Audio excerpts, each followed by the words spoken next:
Hello everyone, welcome to my YouTube channel keep learning with Divya. तो जैसा कि मैंने आप लोगों से शेयर किया था कि मेजर डिप्रेसिव डिसऑर्डर का एक ओवरव्यू तो आप लोगों को समझ आ जाना चाहिए। मैंने बहुत ही सिंपल लैंग्वेज में आपको बताया था। तो अगर ये क्वेश्चन आपको 10 मार्क्स का आता है, what is major depressive disorder and its causes, तो आपने क्या करना है, एक फर्स्ट पैराग्राफ थोड़ा सा इंट्रोडक्शन का देना। तो आप क्या दोगे, यहाँ से आप देख सकते हो, major depressive disorder also referred as a clinical depression, ठीक है, is a significant medical condition that can affect many areas of the life. मतलब किसी पर्सन के बहुत सारे एरियाज़ को ये इफ़ेक्ट करता है, ठीक है। और उसका मेन क्या है, it impact mood and behaviour as well as various physical function such as the appetite and the sleep. इस दोनों चीज़ों पे इसका असर देखने को मिलता है।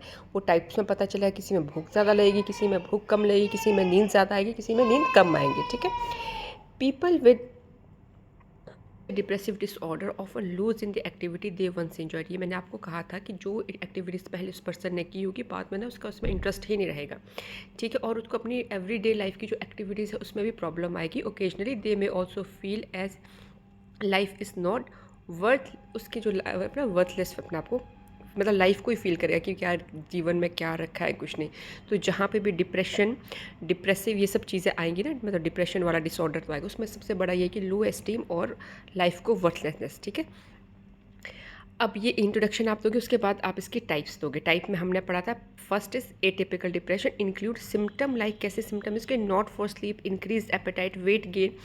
It is also characterize by the mood reactivity with positivity and sensation of the heaviness in the limbs known as the leaden paralysis. ये आपने ध्यान देना है कि जो लेडन पैरालिसिस है ये किस में आता है, एटिपिकल डिप्रेशन में आता है। मिक्स नहीं करना क्योंकि थोड़ी थोड़ी वेरिएशंस है, ठीक है। तो इसमें क्या लगेगा, पर्सन को मेरे हाथ पैरों में ना कोई जान नहीं है, ठीक है। बाकी आप यहाँ से देख सकते हैं। देन सेकंड क्या था हमारा, सेकंड था हमारा मेलनकॉनिक डिप्रेशन। ये characterized by the inability to find the pleasure in the positive things. में उनको नहीं आएगी, अच्छी चीज़ों में प्लेजर नहीं आएगा, ठीक है ना। इसमें भूख की कमी होती है, डिक्रीज इन एपेटाइट। और because melancholic depression is usually worse in the early part. अब आपको कई बार ये क्वेश्चन भी आ सकता है, इसको ना हम मॉर्निंग डिप्रेशन भी कहते हो सकता है, write a short note on morning depression. तो melancholic depression and morning depression is the same thing, okay. Then third आ गया हमारा कैटाटोनिक में। इसमें क्या है, it is a characterize by not speaking or seemings to be daze for a prolong period. मतलब कि इसका मतलब होता है डेज का कि अनएबल टू थिंक, मतलब सोच ही नहीं पाता वो पर्सन, ठीक है, कि उसने क्या करना है, क्या बोलना है, ठीक है। A person with catatonic depression does not respond to with a going on around. उसके चारों तरफ क्या हो रहा है उसको बेचारे को पता ही नहीं चलता, एकदम साइलेंट और बिल्कुल लॉन नहीं रहता इस तरह का पर्सन, ठीक है। Then psychotic major depression. अब इसमें क्या है, is characterize by the low mood है, डिक्रीज इंटरेस्ट इन प्लेजर, ये सेम हो गया, हाँ। लेकिन इसको प्लेजर कहाँ पे ये फील करेगा, हेलोजिनेशन और डेल्यूजन में, मतलब अपने आप में ऑक्यूपाइड रहेगा, उसमें इसको प्लेजर महसूस होगा अपनी ही थिंकिंग में, ठीक है ना। एक मिनट, सॉरी ना, मैंने पिक्स ले रखी है, आई थिंक विजिबिलिटी होगी आप लोगों के लिए। These are most commonly mood concurrent. ये हो गया साइकोटिक मेजर डिप्रेशन। देन आता है हमारा पोस्टमार्टम डिप्रेशन। ये इसको ना आपने, इसमें तो इतना सा दे रखा है, लेकिन एक शॉर्ट नोट जो आपकी इग्नो की बुक में दे रखा है ना, उसको थोड़ा सा एलेबोरेटेड अगर दिया होगा और कुछ सिम्टम, मतलब पॉइंट्स आप इसके 10 पॉइंट्स कर लेना, क्योंकि ये 3 मार्क्स के लिए कई बार ये क्वेश्चन पूछा गया है। पोस्टमार्टम डिप्रेशन मुझे आगे मिलेगा जब, अभी ये 10 मार्क्स की सीरीज़ चल रही है ना, वैसे हम 6 मार्क्स की सीरीज़ या 3 मार्क्स की सीरीज़ जब चलाएंगे, हो सकता है उसमें मुझे मिल जाए तो मैं आप लोगों से शेयर करूँगी। और ये वही क्वेश्चन है जो प्रीवियस ईयर में आए हैं, ठीक है, उसके अलावा कोई क्वेश्चन नहीं है। तो ये क्या है, ये आफ्टर डिलीवरी देखने को मिलता है। ये है complex mix of the physical emotion and the behavioural change that happen in the women after giving birth. अपने बच्चे को जब बर्थ देती है और उसके बाद ये कई वुमेंस में देखने को मिलता है। इसमें क्या होता है, तो सब कुछ चेंज हो जाता है, हार्मोनल इम्बैलेंस हो जाता है ना, नींद पूरी नहीं होती, एक्सेस फिटीक होता है, बहुत थकावट होती है लेडी को, ठीक है। और कई बार ना बहुत पोजेसिव भी हो जाती है बच्चे के प्रति, ठीक है। और सैडनेस, रोना, ये सब चीज़ इसमें आपको देखने को मिलेगी। देन है सीजनल अफेक्टिव डिसऑर्डर। ये देखो कितना सिंपल सा है, इसका भी आप एक नोट रेडी रखना 3 मार्क्स के लिए। तो ये क्या हो, ये सीजनल होगा कि किसी पर्टिकुलर सीज़न में जो है पर्सन को डिप्रेशन अफेक्ट करेगा। वो कोई भी सीज़न हो सकता है, मैंने आपको इसमें समझाया ओवरव्यू में। अब लिखना कैसे वो आप यहाँ से देख सकते हैं।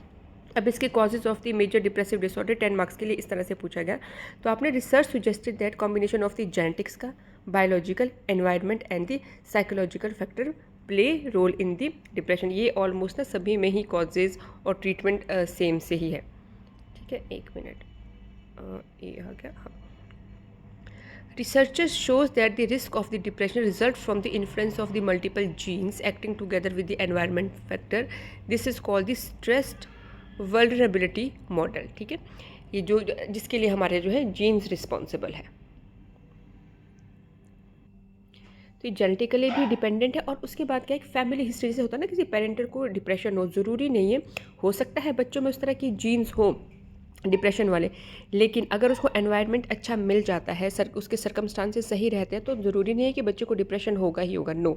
अगर उसको हेल्दी एनवायरनमेंट मिलता है तो बच्चा जो नेक्स्ट जनरेशन है वो बहुत बेस्ट तरीके से अपनी लाइफ स्पेंड कर सकते हैं।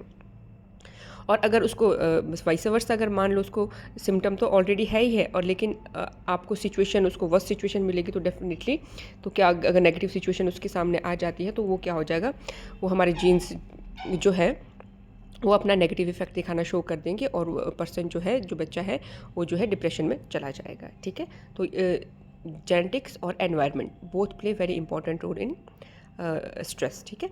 Environmental factor such as the traumatic childhood, अब कुछ लोगों के साथ क्या हो सकता है, उसके पास ऐसे सिम्टम्स भी ना हो, जेनेटिकली ट्रांसफ़र ना हो, फैमिली हिस्ट्री उसके डिप्रेशन की ना हो, लेकिन उसका एनवायरमेंटल फैक्टर उसका सही नहीं है।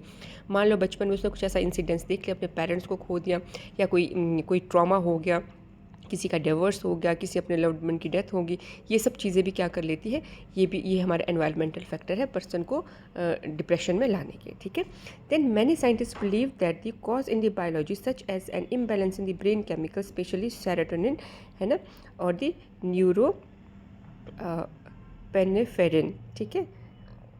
ये जो अगर ये वाले हार्मोन्स हमारे इम्बैलेंस हो जाए ना, केमिकल का इम्बैलेंस हो जाए, तो भी क्या है, हमारा हम जो है मेजर डिप्रेसिव डिसऑर्डर हमें हो सकता है, क्योंकि जब हमारा ब्रेन ही ढंग से काम नहीं करेगा तो हम किस तरह से बाकी चीज़ें करेंगे, ठीक है। There are also theories that physical changes to body may play a role in the depression such as the physical change including the heart attack, cancer, hormone imbalance. अब देखो, अगर कोई पर्सन कैंसर से लड़ रहा है तो आपको क्या लगता है, उसका मानसिक स्थिति सही रहेगी? नहीं रहेगी। अब आप लोग बताइए, आप लोगों ने कोविड फेस किया है, जिन लोगों ने उस टाइम देखो थोड़ी सी खांसी भी आती थी, थोड़ा फीवर भी होता था, तो हम कितने पैनिक हो जाते थे। तो इस तरह से अगर जो इस तरह के लोग हैं जिनको हार्ट अटैक हो गया है, या किसी की 2-2 3-3 बार सर्जरीज चल रही है, लॉन्ग ट्रीटमेंट है, तो हार्मोनल डिसऑर्डर तो होगा, और साथ में वो परेशान रहेंगे, स्ट्रेस में रहेंगे, तो उनको भी मेजर डिप्रेसिव डिसऑर्डर डेफिनेटली होता ही होता है, ठीक है। Then personality style may be contributory to onset of the depression. People are at the great risk of becoming depressed if they have the low self esteem. अब सबकी अलग अलग ना पर्सनैलिटी होती है, कुछ लोगों के अंदर बहुत लो सेल्फ एस्टीम होते हैं, उसके बहुत सारे चांस रहते हैं डिप्रेशन में आने के। दूसरा क्या है, जो अपने आप को परफेक्ट समझता है हर चीज़ में, जिसको परफेक्शन चाहिए। देखो, ये प्रॉब्लम बहुत कॉमन है, ये देखो आप अपने आप में भी कई बार चीज़ें नोटिस करना, कि जैसे कईयों को सफाई का बहुत ज़्यादा चीज़ें रहती है, तो अगर थोड़ी सी भी कहीं गंदगी दिख जाए एकदम वो हाइपर हो जाएंगे, कि उनको हर चीज़ कैसे चाहिए, परफेक्ट चाहिए हर चीज़ में, उनमें पूरे चांस रहते हैं डिप्रेशन होने के, ठीक है।